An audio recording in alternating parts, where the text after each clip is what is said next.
Well, good morning. I am Dr. John Scavone, Chief of Anesthesia at the Shriners Hospital for Children, Northern California, which is here in Sacramento. And this is a 100% pediatric hospital where we perform about 2,500 surgical cases a year. And these cases can vary and range from very involved spine fusion surgeries to burn surgeries to very involved plastic surgeries, all manner and form of orthopedic, pediatric surgical explorations.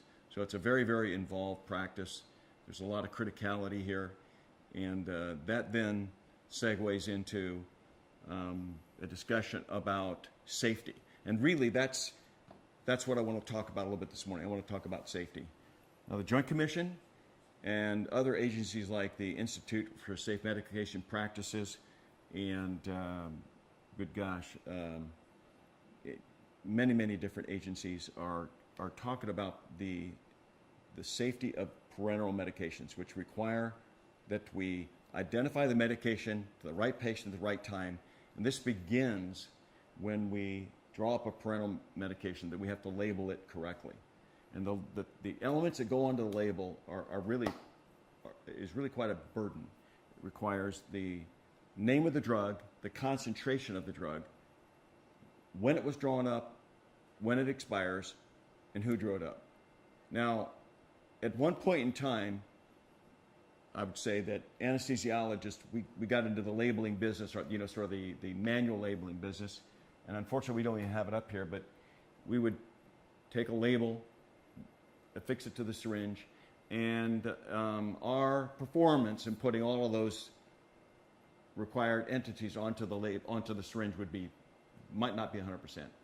And then that gets into safety, because if we're not labeling the syringe correctly, and we're not watching what we're doing, and if we're transposing syringes, then we have risk. Now, this device over here, which is manufactured by Codonics, and really, I don't work for the company, I don't have any investment in this company. This is an absolutely brilliant device. I understand it was invented by an anesthesiologist at Harvard. And this device, it's called the labeler, but it's a lot more than that. That in a way, it is that, but it is so much more than that. And really what this thing is a safety device. And what it allows the anesthesiologist to do is to be absolutely certain that whatever drug he's drawn up, or she's drawn up, she knows exactly what it is. And I'm going to illustrate that. I'm going to open up the cart here. We have these things locked. And this is our drug drawer right here. And when an anesthesiologist draws up a medication, they want to make sure that they're drawing up that medication and no other one, because this could be unsafe. And a lot of the medications are in look-alike vials. And we actually have a couple here that are like that. So I'm going to bring those out, and here you have it. Now, we use dexamethasone, which is a powerful steroid, frequently in this practice of anesthesia nationwide it helps prevent nausea and vomiting. So here it is. And then we also use the drug ketorolac, which is a non-steroidal like Motrin, to prevent pain. Now, in some patients, it's not correct to give the patient ketorolac, because it can cause inhibition of platelets, and it could cause some bleeding, or it could cause delay of bone healing in some orthopedic procedures. So if you're doing an orthopedic case, it may be that the orthopedic surgeon does not want you to give ketorolac. It could actually be deleterious to the patient and their healing. So I go to draw up a medication, and I want to give dexamethasone, but I don't want to give ketorolac. Now, if you look at these medications right here, and they're both in brown vials, and if I'm under stress and in a hurry, and I'm tired, let's say it's 2 in the morning, or whatever the situation might be, maybe my wife has been calling me and there's an issue. At any rate, and I'm in a hurry, then I, as a human being, can make a mistake. Now, I've been practicing anesthesia since 1976, so I'm almost 40 years into this. I can make a mistake. And I think it's a fundamental thing to understand. We're humans who we can make a mistake, and this takes that mistake business right out of there. So I'll show you what I'm talking about. Here, I think I've got dexamethasone. And I can reach back here, and I go like this, and I kind of read it, but I'm in a hurry, you know, there's surgeons asking to give the drug or whatever. And I pass this under here. Ketorolac. And my little friend in here says, wait, Ketorolac. She's talking to me. I've actually brought up the wrong medication, which this is good because now I'm alerted to that. So we're just going to set that aside, and we're going to put that over here. We're going to put this back in the drawer where it belongs and go, oh, well, okay, now I've been alerted that what I did was not correct. Now I'm going to take this vial, pass it under there, and listen to my little friend in here. Dexamethasone. Milligrams. Okay. And now a label will be produced. This label shows the drug, its concentration, when we drew it up, when it expired, and who drew it up. All the labels that are required by the Joint Commission. But more importantly, what's required for safety. All right.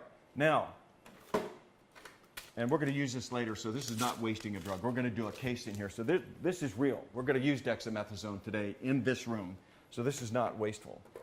So we'll take our ChloraPrep.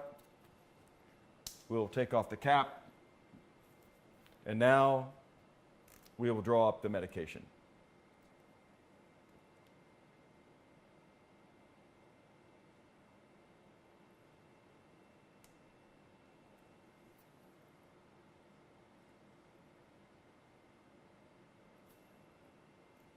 Okay, so now what we have here now is we have dexamethasone. We can compare that to the drug right here, and we affix the label to the syringe. And I have total confidence, and this is the key, I have total confidence that the solution that's in here is in fact dexamethasone. That confidence is huge, and it reduces error, and it reduces the stress on the anesthesiologist, and it is additive to patient care. I will mention a case that I'm aware of. I won't cite the hospital, but I will tell you that an anesthesia provider in the United States of America drew up a drug. He thought he was drawing up the drug neostigmine, but in fact drew up the drug neosynephrine. Administered it to the patient. There was a disaster, and the patient succumbed.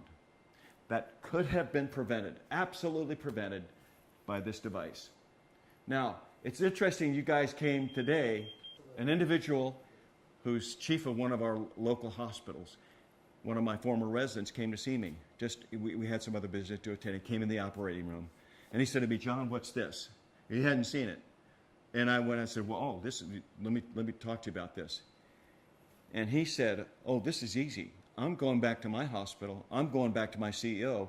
We've got to have this thing in every operating room. I had a 5-minute conversation with him, and he could see at that point the value of this thing in terms of safety. So I want to, even though it's a nice-looking machine and Codonics is a wonderful company, and this is a labeler, this is really most properly a safety device. It is a major, in my view, a major advancement in medicine.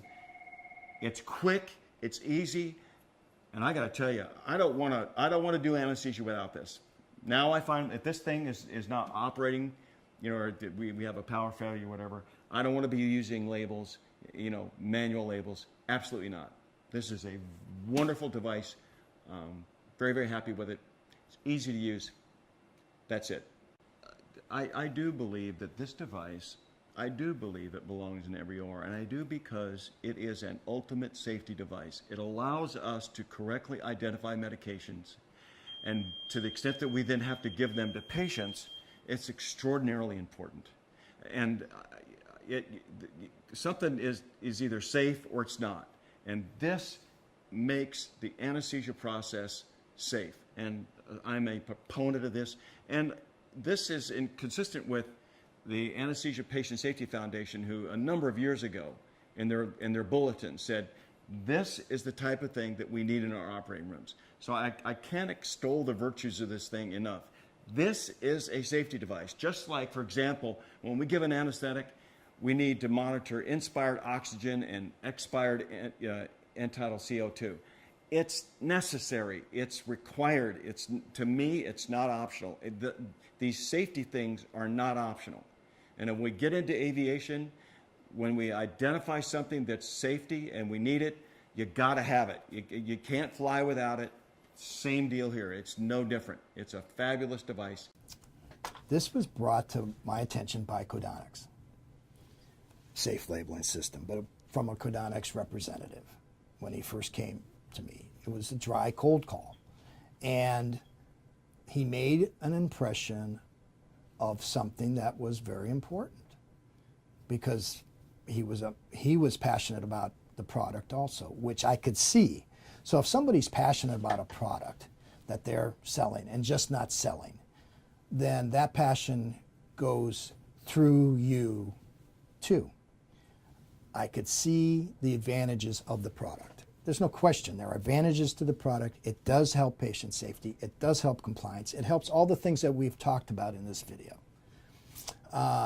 And the only thing I can say to pharmacists and pharmacy directors are the same things that I would say to anybody about any type of product. You have the reasons why. It's easy to tell you why. Yeah, budgetary, it could kill you. To the main point is, it costs so much for a machine, there's upkeep, there's this, there's that.